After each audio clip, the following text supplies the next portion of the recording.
Hello, everyone, and welcome to our January 26th special. Flavia, just wait a minute. I didn't start the.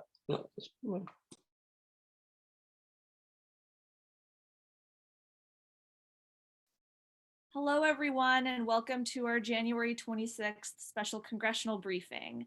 My name is Sravya Tarepalli, and I am a board member of Hindus for Human Rights, an organization dedicated to advocating for human rights and opposing Hindu nationalism and caste from a Hindu faith perspective. This special briefing is organized every 2 weeks and is co-hosted by 17 organizations. Today's special briefing celebrates India's Republic Day and the Constitution of India, which established India as a secular democracy in 1950.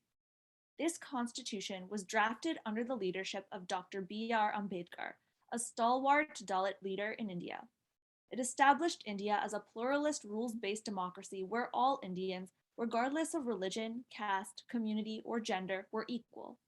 This is the ideal that the founders of India aspired to, and it is an ideal we honor and celebrate today. However, a clear and present danger to India's constitution has emerged since Prime Minister Narendra Modi's Hindu right-wing government came to power in 2014. The violence being done to democracy, to secularism, and to minorities in India every single day has escalated over these years.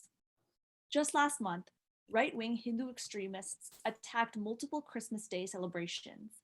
Also last month, Hindu extremists called for a genocide of 2 million Muslims.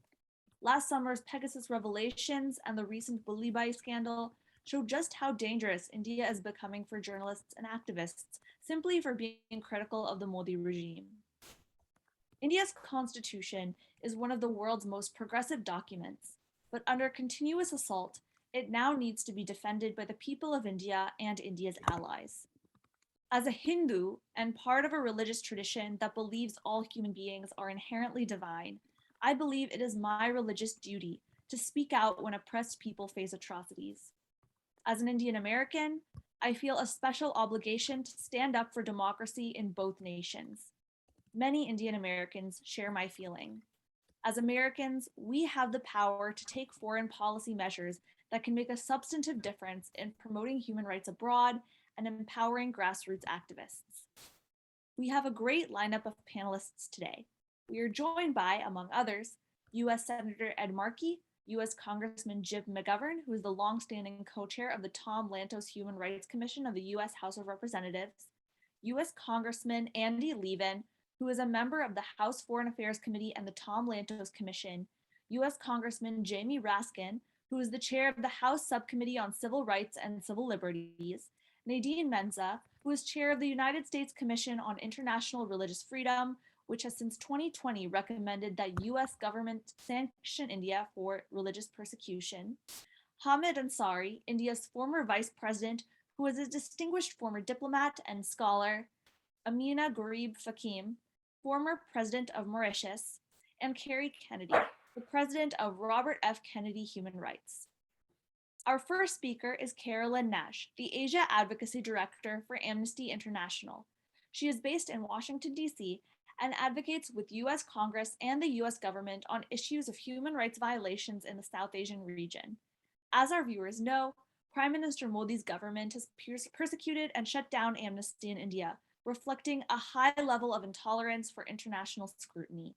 Amnesty has continued to courageously call out the escalation in rights violations in India under Mr. Modi's government.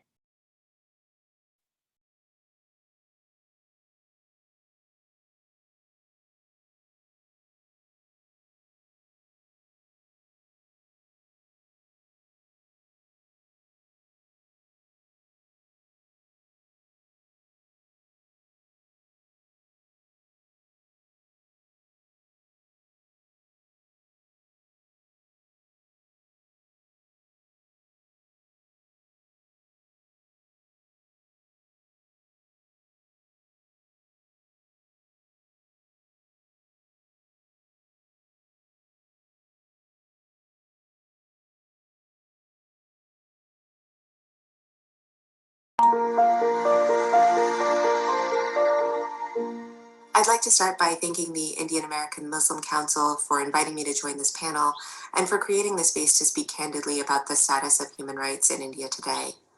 On India's Republic Day, a day that celebrates India's pluralist constitution, I'd like to talk about diversity, inclusion, political freedom, not as values that live in a document, but as rights that must be protected in practice.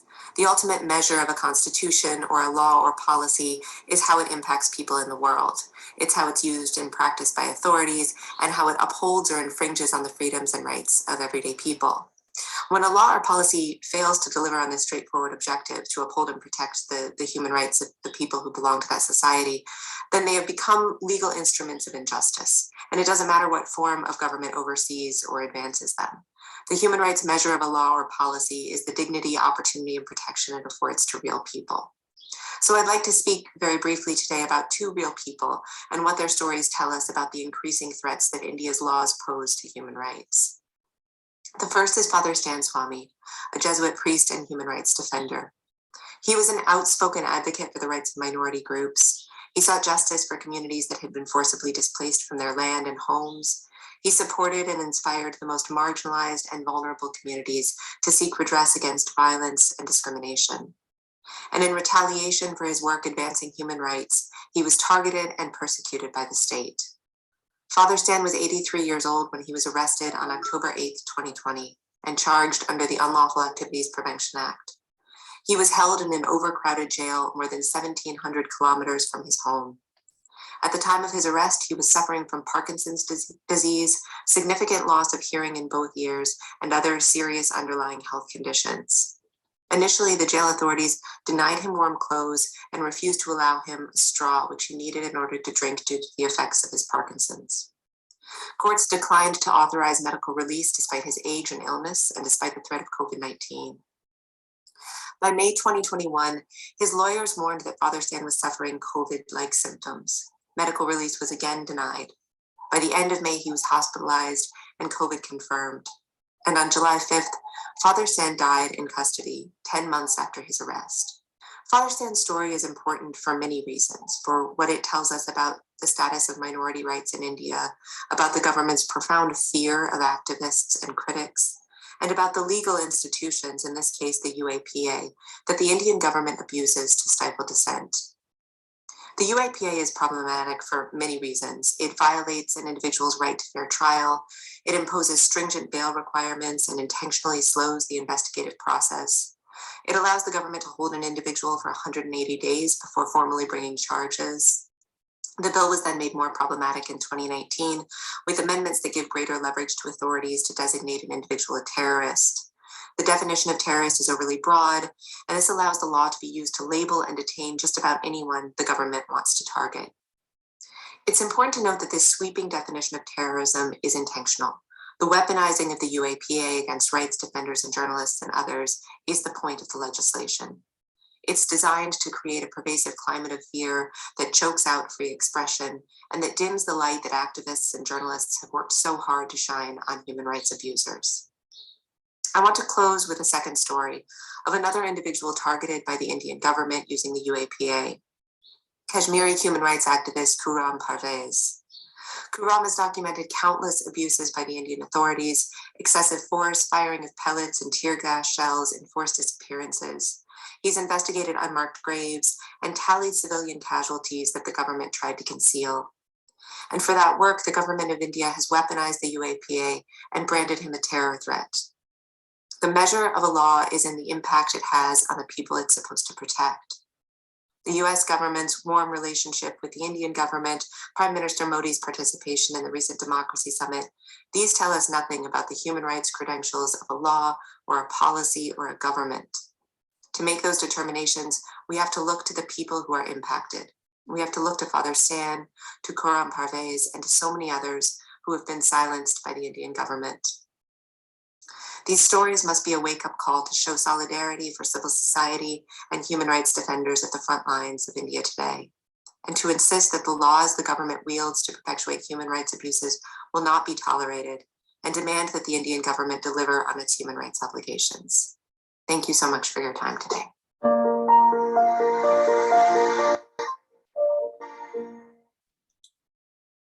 Thank Thank you, Carolyn. Amnesty International USA is also a co-host of this special congressional briefing. Later in this briefing, you will also hear from US Senator Ed Markey and 3 US Congressmen, Andy, Levin, Jim McGovern, and Jamie Raskin, so stay tuned. Our next speaker is Carrie Kennedy, president of Robert F. Kennedy Human Rights. Ms. Kennedy works on a range of issues, including child labor, women's rights, disappearances, indigenous land rights, judicial independence, freedom of expression, ethnic violence, criminal justice reform, immigration, impunity, and environmental justice. Play the video.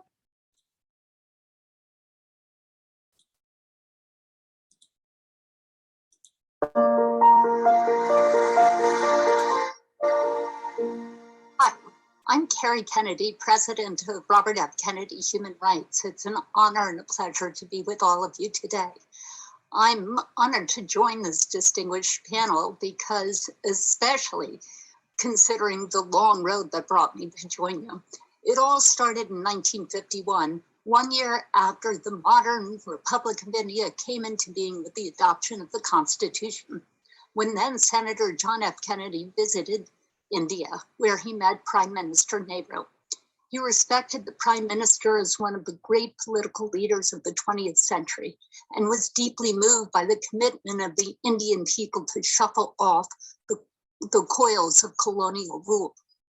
9 years later, during President Kennedy's first inaugural address, he cited Nehru's soaring idealism.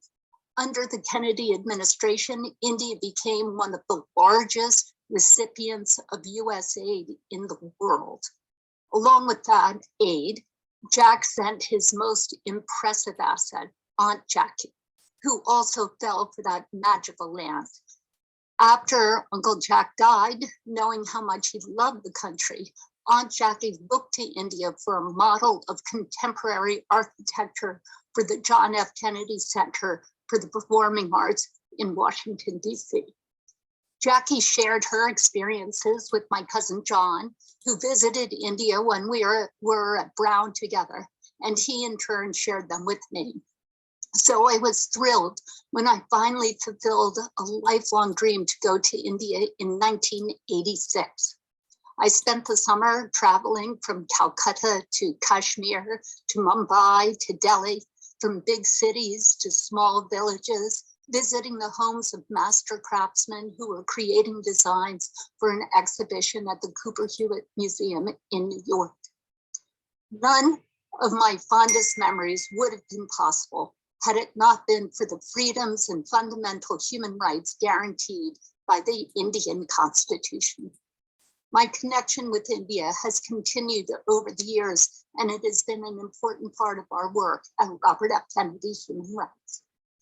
This organization was founded by my family and friends in 1968 to carry forward Daddy's unfinished work on social justice. We protect civic space by defending fundamental freedoms to express dissent, hold leaders accountable, and speak truth to power. On behalf of journalists, opposition groups, and human rights defenders, we are greatly concerned that the human rights and freedoms guaranteed by the Indian Constitution are under threat. And we have recognized the work of brave human rights activists working in India to uphold the rights enshrined in the Constitution. We presented the 1995 RFK Human Rights Award to Kailash Satyarthi for his courageous work emancipating children from slavery and his success passing legislation to end systemic child servitude. Kailash estimates that there are 60 million child laborers in India, many of whom are forced into hazardous work. They've been forced into child labor due to poverty, lack of education opportunities, and high unemployment rates. COVID-19 has exacerbated child labor and child trafficking as children, economically disadvantaged families, and children from rural areas have been unable to attend school. Although India has ratified all key international conventions related to child labor, the government must work on the implementation and enforcement to protect the rights of children. Then, in 2000, we presented the RFK Human Rights Award to Martin Mathwan, a Dalit human rights activist in Gujarat, for his courageous work on Dalit rights and to eliminate caste-based discrimination. Although the government officially banned the caste system in 1950, the caste someone is born into still determines all too often their social status, job, marriage, and even the respect they receive from others. The quality of life of the Dalit population is worse than that of the overall Indian population in many areas, including life expectancy, access to healthcare, education attainability, access to drinking water, and housing. Dalit women and girls are particularly vulnerably situated, as it is estimated that 10 Dalit women and girls are raped every single day. Unfortunately, authorities make little to no arrests for crimes against Dalits, and the government has not acted to end the surge of violence, rape, and murders against this group of people. And then I was thrilled to be a judge for the Reebok Human Rights Award when it was presented to the courageous leader and my dear friend, Karum Parvez, in 2000. 2 years earlier, Karum was monitoring parliamentary elections in Lolab when a car bomb blew up his vehicle, killing the driver and killing Karum's human rights colleague. Karum's leg was amputated and he nearly lost his life. Rather than deterring him, the horror of that trauma led to Karum redoubling his efforts to monitor human rights abuses in Kashmir and hold the government accountable for those abuses. Again and again, he was harassed, followed, spied upon, threatened with death, unlawfully arrested, faced false criminal charges, and more. As a founding member of the Jammu Kashmir Coalition of Civil Society, Karum's work has been fundamental to documenting human rights abuses, providing legal aid, and advocating against human rights violations in the region. His groundbreaking work to uncover the presence of 2,300 unmarked single or mass graves in the region in 2009 called the world's attention to the seriousness of the abuses. But that also has increased the attacks and harassment against him. In September 2016, Karum was prevented from boarding a flight to Geneva to attend the Human Rights Council, where he was scheduled to submit a paper on human rights violations in Kashmir and attend a European session in Brussels. The next day, he was arrested at his home and detained for 76 days. He was finally released when the Jammu and Kashmir High Court quashed his detention, calling the arrest illegal and arbitrary. In October 2020, Karum's house was searched by the National Investigation Agency, along with the houses and offices of several other human rights defenders. These raids were conducted in an investigation into the fundraising of NGOs in India and abroad who work in Jammu and Kashmir. Karum has always worked at grave peril.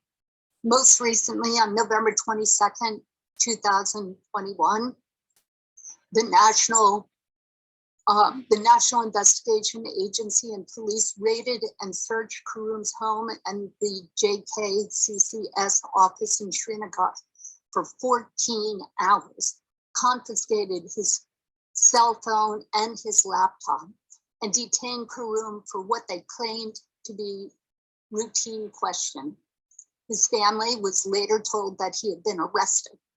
He was charged under the Unlawful Activities Prevention Act, a capricious anti-terrorism law that has been criticized across the globe and makes being freed on bail extremely difficult.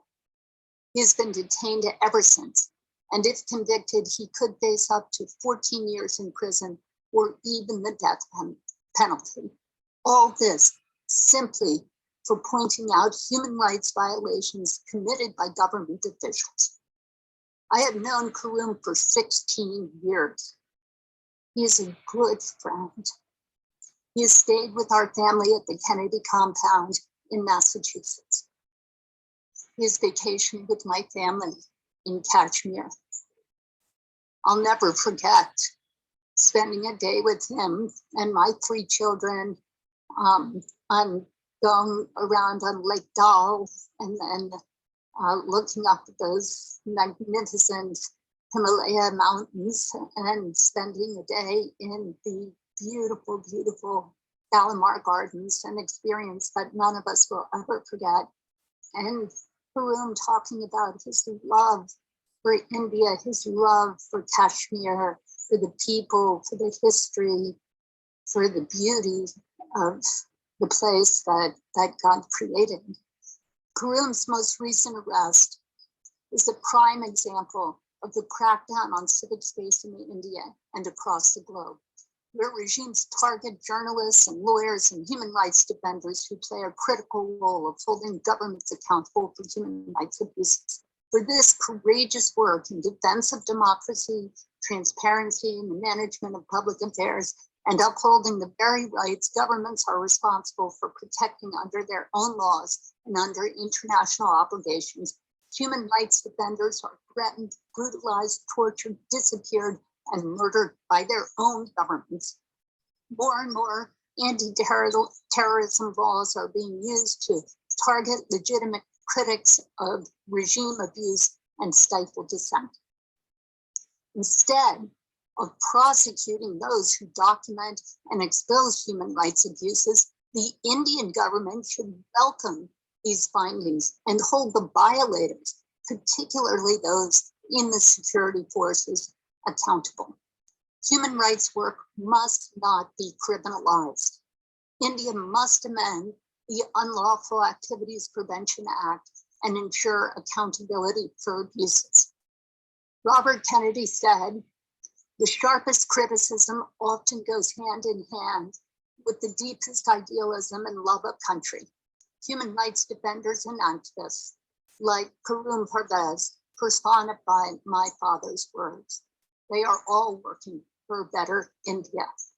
Thank you so much for your time, for your commitment, and for upholding the greatest values, the shared values of India and the United States. Thank you.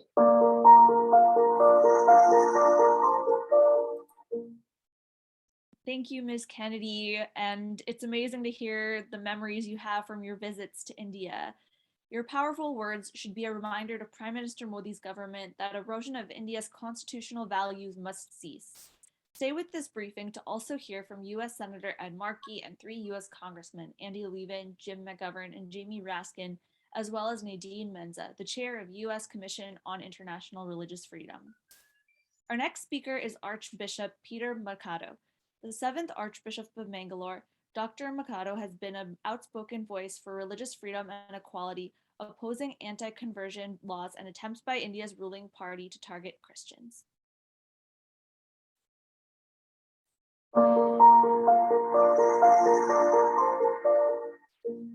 It's a great day for our country. It's a great day for India. As they say in Hindi, सारे जहां से अच्छा भारत देश हमारा है. I'm very happy to greet you from India. This is a very special congressional meeting about the clear and the present dangers for India's constitution that you are going to discuss today on the Republic Day. I'm a priest, I'm a bishop from India, Bangalore, metropolitan city. Freedom of religion, it's ironic. In the name of the freedom of religion, we have been bringing more and more laws and regulations to restrict our freedom of religion.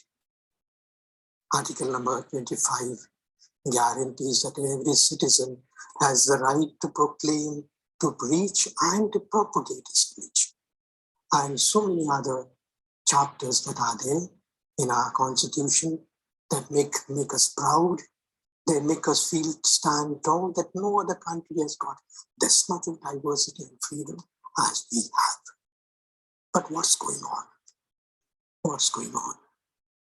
I'm a little sad today that our country, surely based on the tenets of religions, the truth of the religions, even in the Christian religion, we say that there is grains of truth in every village. There's something great. We have to observe it. And the countries, the religions of our country are beautiful. I just join my hands in front of my Hindu friends. They are noble. They are great. Sometimes we have much to learn from them. From our Muslims who love peace, Islam. From our Buddhists, the spirit of abnegation, sacrifice. From our Jains who are ready to do anything in order to promote life. And with such beautiful cultures, where are we going? So today let me restrict myself to about what's called the Karnataka protection, what is called as the Karnataka anti-conversion bill, but it is termed as the Karnataka protection of freedom of religion bill. It was passed as a law in the lower house in the assembly on 23rd of December, what we call the genocide that happened in Kandamal in the year 2008 or 2009. It bloated and blasted into a big shame for the country. About 3,000 houses were burnt. About 300 places of worship were burnt. About 60 to 70 people lost their lives. Before that, yesterday or today was the day of what's called Graham Stein's Day, and he, along with his two sons, were burnt. So this is the building up of a slow sort of what we call genocide, or the restriction of religious freedom that we have. As far as Karnataka, basically what is our doubt? I would say 3 or 4 things. Number one is, this bill is not necessary because the Constitution is strong enough, the Constitution is firm enough, and we have many laws and regulations, many acts in the Parliament that can surely withstand what we call, the government would say, that forceful or fraudulent conversions. So therefore it is not necessary. And secondly, they say that this particular bill will be discriminatory to Christians alone. Surely the other states have passed it, but nowhere do you find anyone else being embroiled into this controversy of conversion as such, except perhaps Christians, a little of the Muslims, that's all. And therefore this will be discriminatory for us Christians.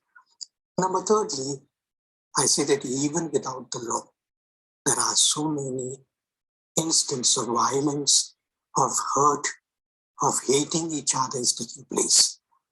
The PUCL, highly regarded body, a legal body, has collected details and enlisted each one of them according to the day and time and date, etc.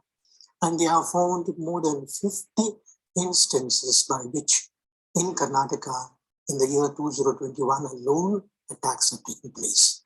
Of course, the highest is in Uttar Pradesh and the other north states, but Karnataka alone to have about 50 such attacks, and some of them very sadly at Christmas time. Christmas is a universal feast. And there was a school of ours which was celebrating in a place called Pandavpura in Mysore, and the people found it very offensive and objected to it, made noise for it. So this is our fear, that this bill, without being passed, the bill has caused so much hurt for us. Perhaps when it is passed, the bill, everyone will have it in their hand as a license that everyone can go and have check. Everyone can have perhaps double checks to find out what is happening, and everything can be restricted. As regards the bill itself, I must say the Karnataka legal department has not done a good job. It's an unprofessional job. It is not only affecting the Christians alone. The freedom of marriage is going to be affected. A person will not be very free to marry a person of his own. The Muslims, the Hindus, the Christians will have to see and scrutinize everything. And also the freedom of privacy. Such a great thing for a country like America. the law of privacy. But here, a person who is going to be converted has to first of all make a declaration to the district magistrate, and he conducts an inquiry like an inquiry by putting up on the notice board all the names and details. He entrusts it to the police, and the police again take their own time. And this whole thing is going to be a 6-month torture for the person who wants to be converted. And in the end, perhaps he may not succeed. And if there is something in his statements that embroils him, he is liable for punishments from 5 years to 10 years, from 1 lakh to 10 lakhs, etc. It's like criminalizing conversion itself. I say this is a betrayal of our Christian service. I feel very sad. This country has been ruled for 200 years by the British, by the Portuguese, by the French. If they wanted, they could have converted the whole of India at least 20% more, not just this too small 2% that we have now. On the other hand, what the missionaries have done is great. So also the service for the poor. Our hospitals, our clinics. We Christians may not be running what called the super specialty hospitals, but a poor person is welcome in our hospital. What we call the healing of the hand of our sisters, of our doctors, of our missionaries, who have cured so many people and treated them with great respect, with dignity. And that is the gift of the Christian service. And today, you must have heard of it. Mother Teresa is not considered a favored person. Her organization for the poor has been punished, perhaps for certain economic, deficiencies I cannot understand, but suddenly the eyes opened. And the civil society, what we call the human rights associations, on the 24th, or one day before Christmas, spontaneously came together in Bangalore, about 40 associations together, and they told us, Christians, I think you better be on the quiet now. So far, we thought it was affecting you Christians, but now we realize it affects you, but it affects the Indian citizens much more than you. The Dalits are going to be affected, the Muslims are going to be affected, the women are going to be affected, the poor are going to be affected, the freedom of choice is going to be affected, our privacy is going to be affected. And so all the others have come together in order to voice their opinion and perhaps, if possible, also to challenge this in the courts of law, which I am sure will be surely holding aloft the freedom of the country, the republic of the country, the unity of the country, the diversity of the country. And this is what I pray for. This is what I'm asking. I bless and thank the organizers for giving me this opportunity to speak about our country. I am not bitter. I am hopeful. And I have great respect for country. I have great respect for the leaders of our country. And our own religion says all authority comes from God. And therefore, may God give our rulers good wisdom, discernment, courage in order to make good decisions so that the whole country can sail together, that we Christians can work much more harder, much more determined in order to help the poor and bring up this country. This is my country. This is my land. And surely you're also proud of it. I wish you once again a very happy Republic Day.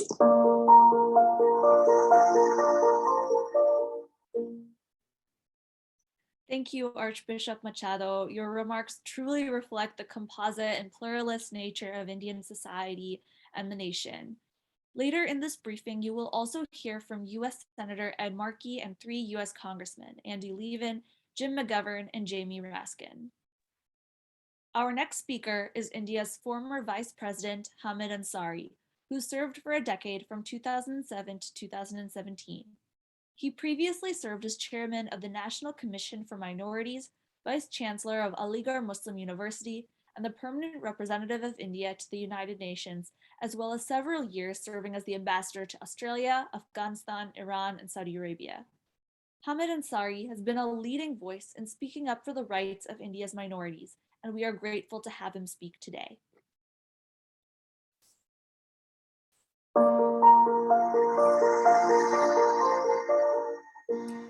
Today is Republic Day. Now, as everyone knows, India gained its freedom from British rule on 15th of August 1947, and then the people of India gave themselves a constitution on the 26th of January. So the significance of the day, Republic Day, is the day when the constitution was formally inaugurated. The convocation prescribes universal adult franchise and includes a comprehensive charter of rights and duties, including the duty to protect the heritage of our composite culture and to promote the spirit of fraternity. This has nurtured and sustained the Indian democracy for 7 decades and through 17 general elections. We are reckoned to be the largest democracy in the world, and we are proud to be so. Ours is a vast land and diverse land, peopled by citizens of different backgrounds, speaking different languages and professing different beliefs. Almost 20% of our people belong to religious minorities. In recent years, we have experienced emergence of trends and practices that dispute the well-established principle of civic nationalism and interposes a new and imaginary practice of cultural nationalism. It seeks to present an electoral majority in the guise of a religious majority and monopolize political power. It wants to distinguish citizens on the basis of their faith, give vent to intolerance, insinuate otherness, and promote disquiet and insecurity. Some of its recent manifestations are chilling and reflect poorly on our claim to be governed by rule of law. Why have segments of opinion in a plural society with a long tradition of accommodation of diversity decided to question it in favor of a unilateral and distorted reading of its past? It's a question that has to be answered. These trends need to be contested, and contested legally and contested politically. Thank you, Jayant.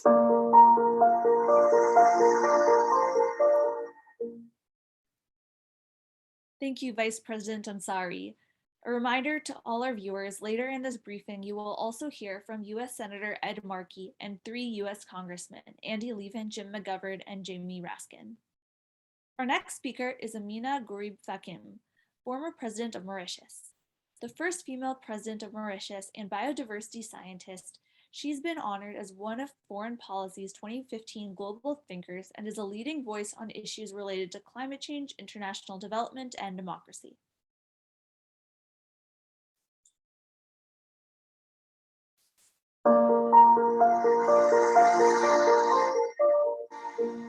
Whilst I was in office, I would also read other constitutions, such as that of India, as we remain an important Indian diaspora in the Indian Ocean. The Indian Constitution originally consisted of 395 articles, 22 parts, and 8 schedules. But after the Constitutional 104th Amendment Act of 2003, The Indian Constitution consists of 440 articles, 25 parts, and 12 schedules. I find the Indian Constitution to be unique in its content and spirit, with salient features including being the lengthiest written constitution, the blend of rigidity and flexibility, federal system with unitary features, parliamentary form of government, independent judiciary, single citizenship, emergency provision. In the preamble, the Indian Constitution is based on the objective resolution to constitute the country into a sovereign, socialist, secular, democratic republic and secure to all of its citizens. Justice, social, economic, and political liberty of thought, expression, belief, faith and worship, equality of status and of opportunity. Fraternity assuring the dignity of the individual and the unity and integrity of the nation, and I quote, in the Constituent Assembly, this 26 November 1949, do hereby adopt, enact, and give to ourselves this Constitution, unquote. I think the purpose of this Constitution serves inter alia, quote, the right and freedoms which the people of India wish to secure for themselves. When it comes to fundamental rights, the Constitution is very clear, and I quote, certain elementary rights are the right to life, liberty, freedom of speech, and freedom of faith, and so on should be regarded as an inviolable under all circumstances, and the shifting majority in the legislature of the country should not have a free hand in interfering with fundamental rights. Fundamental right is called the Magna Carta of India. In the light of what is presently happening in India, it is worth noting that the Constitution of the country in Article 25 specifically speaks about the right to freedom of religion. It covers not just religious beliefs, but also religious practices and available to all persons, citizen as well as non-citizen. Article 29 enshrines the protection and interest of minority. All in all, the Indian Constitution provides for the protection and the rights of every Indian citizen.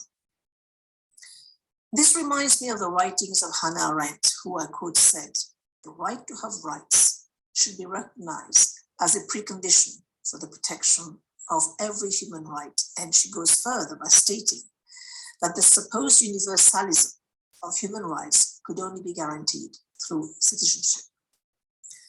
To deny the people their human rights is to challenge their very humanity, as famously mentioned by Nelson Mandela. The Indian Constitution has been drafted after independence, but the spirit which has shaped the philosophy and ethos that led to this document, in my opinion, has prevailed long before. As a fourth generation Indian diaspora member, my forebears and those of my fellow countrymen and women travel on the same ship that brought us all here. The solidarity, the sense of brotherhood that must have prevailed then is still alive in my country today. None of the divisive rhetoric from politicians in the wake of elections have been able to shake this fraternity, and we are keen on keeping it this way. It is really unfortunate that in spite of all the constitutional provisions in the Indian Constitution on the safeguarding and protection of human rights, the international press is reporting on how the rights of minorities are being trampled upon almost on a daily basis. India is a very diverse country, one with huge potential and talents that are shaping economies beside that of India. It is a country with great ambitions, and rightly so, judging by its history and contribution to the world. However, the social stability is a prerequisite to achieve its ambition, and this will come when the dignity of one and all is respected.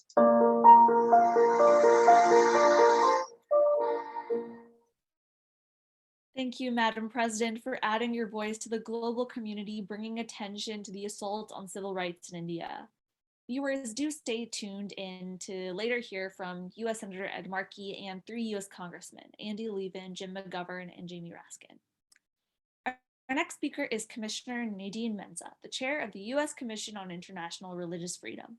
Chair Maenza is the president of Patriot Voices and currently serves on the board of directors for the Institute for Global Engagement, the Sinjar Academy, and the Freedom Research Foundation. Importantly, the USCIRF has recommended 2 years in a row that the US government designate India as a country of particular concern, or CPC, for its egregious violations of religious freedom.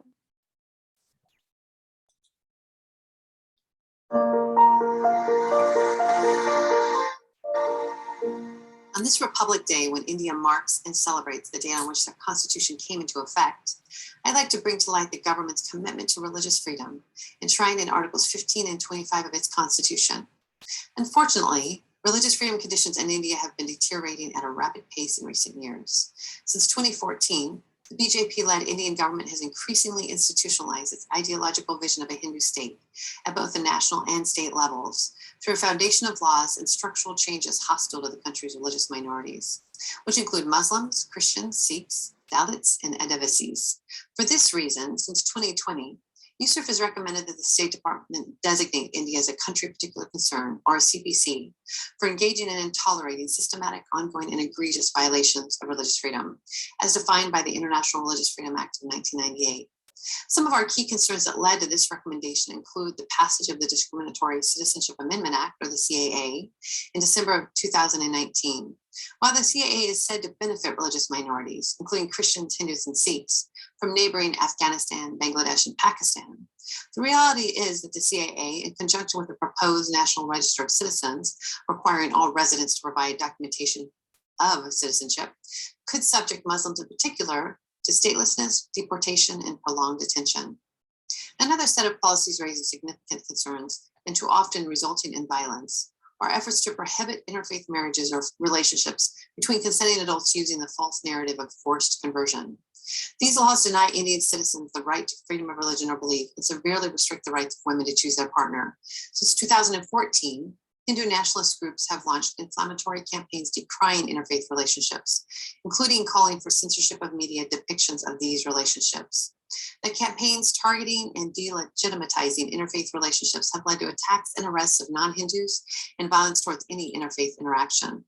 Violence has particularly plagued states in India where anti-conversion and cow slaughter laws have been passed and implemented. Mobs sympathetic with Hindu nationalism acted with impunity and at times were assisted by authorities, even police, in targeting religious minorities in places of worship.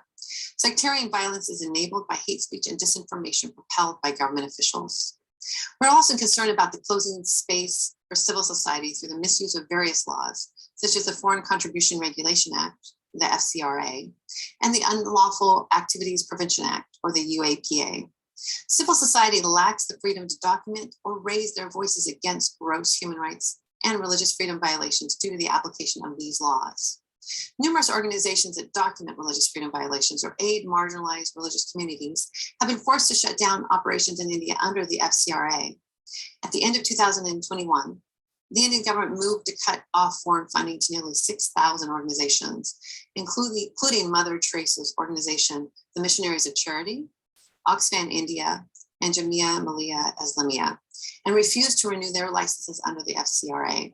Although the Indian government restored the registration of Missionaries of Charity, thousands of organizations and institutions that support religious minorities still face the threat of closure in India. Many journalists and human rights activists who report or even comment on the deteriorating religious freedom conditions in India are unfairly charged under the UAPA. The UAPA was used to incriminate the late Jesuit priest Father Stan Swami, who died in 2021 while in prison on unsubstantiated charges, and Karam Perez, a Muslim and prominent rights activist, was charged under the UAPA for reporting on abuses in the Muslim majority state of Jammu and Kashmir. USCIRF urges India and all Indians celebrating Republic Day to reflect on the principled commitments made in their constitution. We stand with the people of India to be able to access their constitutional right of freedom of religion or belief. I thank the Indian American Muslim Council for inviting me to speak here today.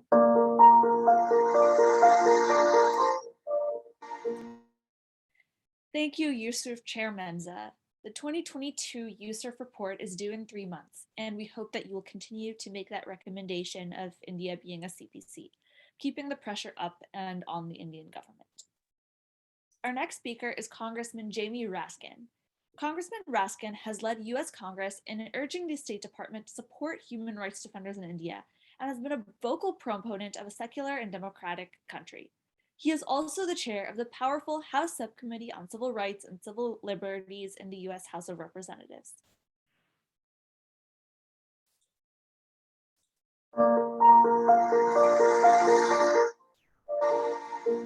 Hello, everybody. It's Congressman Jamie Raskin coming to you from Maryland's beautiful 8th Congressional District. I want to thank Hindus for Human Rights for inviting me to be part of this India's Republic Day celebration or commemoration, and to be part of this assemblage of people standing up strong for human rights in India and across the whole world. And we know that the human rights of all is very closely connected to our scrupulous observance, religious freedom. We certainly know that in America, a nation that began by separating the church and state and rebelling against centuries of religious conflict, holy crusades, inquisitions, witchcraft trials, and so on.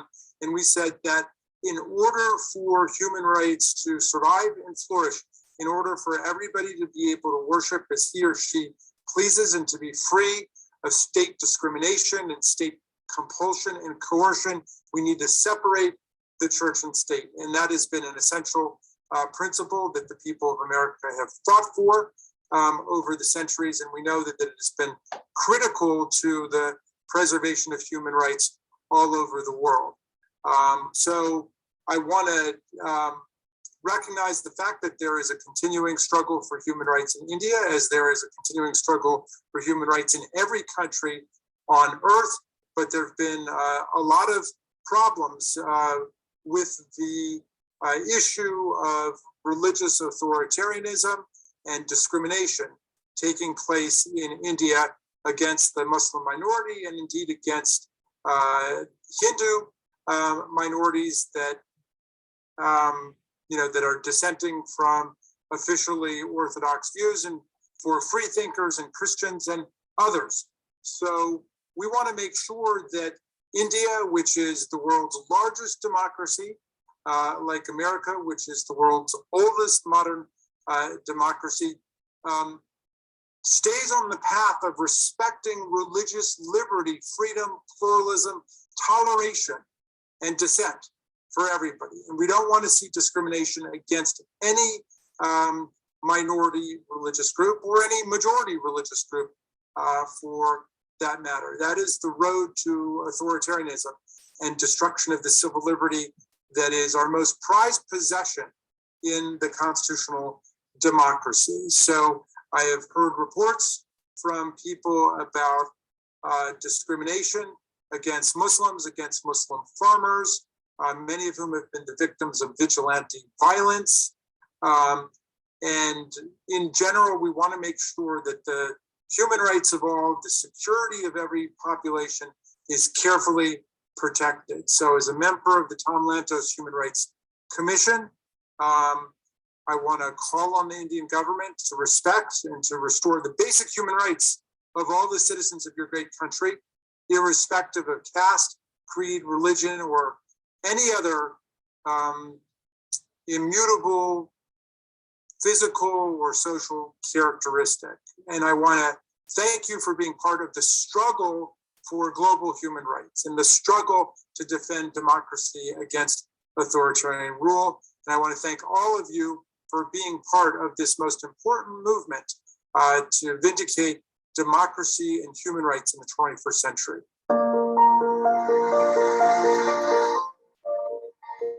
Thank you, Congressman Raskin. We urge you to call a hearing in the US Congress on the issue of civil rights and liberties in India. Our next speaker is Congressman Jim McGovern from Massachusetts. Congressman McGovern is one of America's leading supporters of human rights as well.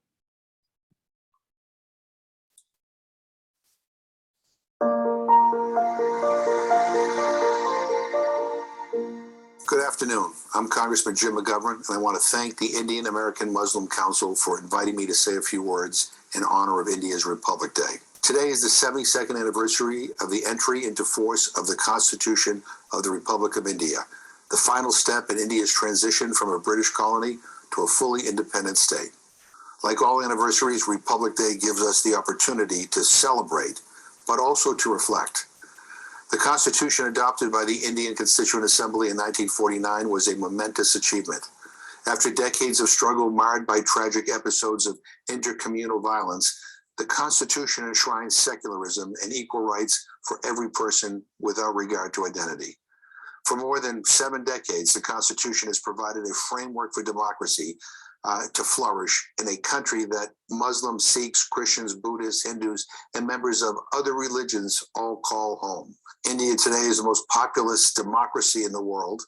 That is cause to celebrate. But as all of you are very aware, there are worrying signs that secularism in India is being eroded, and with it, Indian democracy. For the first time in 2019, a law was passed that links citizenship to religious identity. There is every reason to fear that this change, combined with the proposal for a national register of citizens, institutionalizes discrimination against Muslims. Last December, the Indian government declined to renew the foreign funding license for the Missionaries of Charity, the Christian organization founded by Mother Teresa to assist the poor. Earlier this month, that decision was reversed, but even so, it raised the specter of discrimination against Christians. In fact, the concern about discrimination based on religious identity are so great that the U.S. Commission on International Religious Freedom has recommended that India be designated a country of particular concern. In making the recommendation, USCIRF said the current government, and I quote, promoted Hindu nationalist policies resulting in systematic, ongoing, and egregious violations of religious freedom, end quote. The treatment of Kashmir is another warning sign. The government's unilateral decision in 2019 to change the status of Kashmir has been followed by repression and persistent human rights abuses of the kind that can radicalize entire populations and lead to unacceptable violence like the killings of several Hindus and a Sikh last October in Srinagar. Just a few days ago, I received reports of the detention of Gurib-Fakim, a handicapped Kashmiri human rights defender who was arrested under the Unlawful Activities Prevention Act. That act allows authorities to conduct warrantless searches, arrest individuals, and designate them as terrorists without a trial or bail. It has been used on journalists, activists, and politicians in Kashmir and throughout India. This kind of misguided anti-terrorism legislation is not the sign of a healthy democracy. So as we rightfully celebrate the 7 decades of democracy that the Indian Constitution has made possible, we must also do all we can to prevent a return to the violence of the past. We cannot be silent when measures are taken that discriminate against whole populations, or when inflammatory language is used that could incite violence against those populations. India is a long-standing ally of the United States. That alliance has been based in great part on our shared democratic values. Here in the United States, we are facing our own challenges of rising authoritarianism. For exactly that reason, criticism of human rights abuses must not be reserved only for our adversaries. If democracy is to prevail in India and around the world, those of us who truly believe in democracy and the secularism that makes it possible must make common cause at home and abroad. We must stand together against polarization, discrimination, dehumanization, and persecution. We have our work cut out for us. So let's use this Republic Day to renew our shared commitment to liberal democracy and the respect for the universal human rights of every person that makes it possible. Thank you. Thank you, Congressman McGovern. We hope that under your leadership, the Tom Lantos Human Rights Commission will organize another urgent hearing on the rapidly deteriorating human rights situation in India. Our next speaker is Congressman Andy Levin from Michigan. As a member of the House Committee on Foreign Affairs and Subcommittee on Asia, Levin has brought significant attention to atrocities in Kashmir, communal violence in Bangladesh and Tripura, the 2020 Indian Farm Bills, and Hindu nationalism. He is also an executive committee member of the Tom Lantos Human Rights Commission of the U.S. House of Representatives.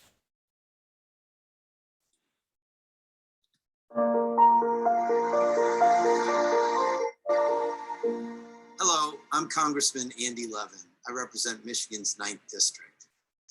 It's a real pleasure to join you to mark India's Republic Day and to celebrate 72 years of India's Constitution. And make no mistake, India's Constitution is worth celebrating. It's a remarkable document that sets up a democratic government with checks and balances and establishes the fundamental rights and duties of Indian citizens. Here in the United States, our democracy has come under attack in ways many of us never imagined. And we now know that we could lose our democracy if we don't fight to protect it. Being patriotic, loving America with all your heart, means speaking out against efforts to weaken our beloved system of government. Similarly, I so deeply love India. I first traveled throughout the country when I was just 17, and I returned to spend a college year in Uttar Pradesh and a summer of graduate school in Karnataka. Again, both times traveling widely. My becoming a religion major in college and doing a master's degree in Asian languages and cultures has everything to do with how much I loved India and the religions it spawned, including Hinduism and Buddhism. So it pains me especially to see the secular pluralist values underpinning India's constitution endangered, like here in the US. The way Hindus and Muslims and Jains and Christians and others got along was so integral to my experience. I even went down to Cochin and met some Jews. India, as the world's largest secular democracy, was such a source of pride to me as a Bhartawala, a friend of India. Hinduism's vast tolerance and breadth was a source of amazement and wonder. Regrettably, today, the world's largest democracy is seeing backsliding, human rights under attack, and religious nationalism. Since 2014, India has fallen from 27th to 53rd on the Democracy Index, and Freedom House downgraded India from free to partly free. So as a member of the House Foreign Affairs Committee and vice chair of its Asia subcommittee, a longtime human rights activist and a proponent of democratic values all over the world, please know that I'm closely following events in India. In any ways, the country is in danger of becoming less free and less representative for all the people who live there. And as we mark India's 73rd Republic Day, I pledge to use the power I have in Congress to be a great ally for my beloved India and to work to keep it a free, open, pluralistic, and democratic society that works for all Indian people. Thank you.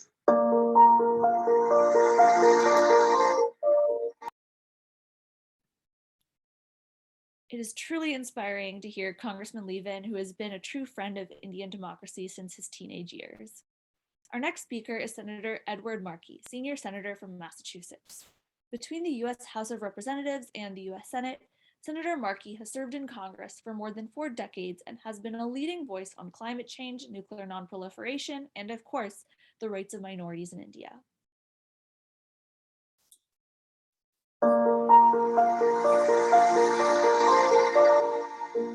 Hello, I'm Senator Ed Markey from Massachusetts, and it is an honor to be invited by the Indian American Muslim Council to share a few words as we celebrate India's Republic Day this year. And I am grateful for the opportunity to speak to you today. India's Republic Day commemorates not only its official break from British colonial rule, but the formation of a constitution meant to uphold the rights of all citizens. As the world's largest democracy, India has long held a commitment to the protection of universal human rights and the rule of law within its borders. That commitment includes the protection of religious freedom and refraining from actions that limit the rights of minorities. That is why I remain concerned about Prime Minister Modi's government's efforts to peel back the rights of religious minorities in India. Laws on religious conversion, citizenship, and other restrictive measures fly in the face of India's inclusive secular constitution and core tenets of any democracy. As the Indian government continues to target the practices of minority faiths, it creates an atmosphere where discrimination and violence can take root.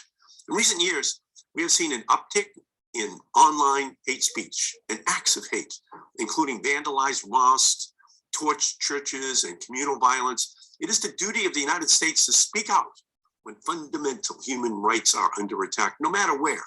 But even more important, when they take place in India, a vital U.S. partner. India and the United States have long shared a strategic partnership based on mutually shared interests and values.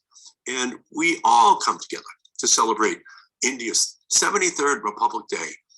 We will continue to honor the strong ties shared by our two countries while ensuring we speak up when a fellow democracy and strategic partner is unable to protect the rights of all of their people.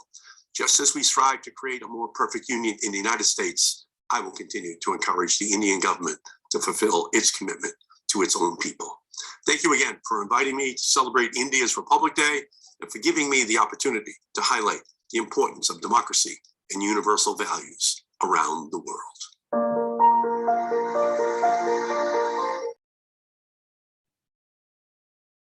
Thank you, Senator Markey, for your powerful thoughts about protecting India's pluralist constitution. With this, we come to the end of our special congressional briefing. We will be back after 2 weeks in the same slot on February 9th, Wednesday at 9 a.m. Pacific Time, 10 a.m. Mountain Time, 11 a.m. Central Time, 12 noon Eastern Time, and 10:30 p.m. Indian Time. This special briefing has been brought to you by 17 organizations: Amnesty International USA, Genocide Watch, 21 Wilberforce, Hindus for Human Rights, Indian American Muslim Council, International Christian Concern, Jubilee Campaign, Dalit Solidarity Forum, New York State Council of Churches, Federation of Indian American Christian Organizations of North America, India Civil Watch International, Students Against Hindutva Ideology, Center for Pluralism, American Muslim Institution, International Society for Peace and Justice, Association of Indian Muslims of America, and the Humanism Project. Thank you all for all your hard work putting today's event together. Jai Hind.